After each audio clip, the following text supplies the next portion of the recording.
వెళ్తున్నాను. Okay, early month of this year, next year అంటే జాన్యువరిలో most probably Donald Trump India వచ్చే అవకాశం ఉంది. అప్పటికి ట్రేడ్ డిస్కషన్ కంప్లీట్గా అయిపోతాయి. ట్రేడ్ డీల్కి సంతకాలకు కావాల్సిన అగ్రిమెంట్ అంతా రెడీ చేస్తారు.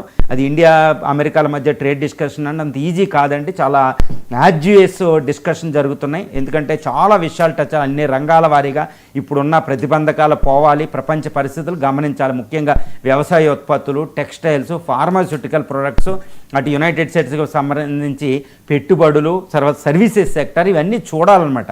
కాబట్టి చాలా అంత ఈజీ కాదండి, ఏదో మామూలుగా మాట్లాడుకునేది. ఆ ట్రేడ్ డిస్కషన్ అప్పుడు కొలిక్కి రాబోతుంది. మరి యుఎస్ ప్రెసిడెంట్ జాన్యువరిలో ఇండియా రావడానికి ట్రేడ్ డీల్ ఒక్కటేనంటే మనం ఆ కారణాలు మనం గమనించాలన్నమాట. ఒకటి, ట్రేడ్ డీల్ అనేది మనకు ప్రధానంగా కనిపిస్తుంది. ఎందుకంటే గత 6 నెలలుగా యుఎస్ ఇండియాల మధ్య అతిపెద్ద ప్రతిబంధకం మొదలైంది గత 30 సంవత్సరాల్లో. అసలు the relations between these two countries plummeted to lowest level అంటారన్నమాట. అంటే అధపాతాలనేవి జారిపోయినాయన్నమాట, ఏదో శత్రు దేశాలుగా తయారైనాయి. As if both US and India are fighting each other as an enemies.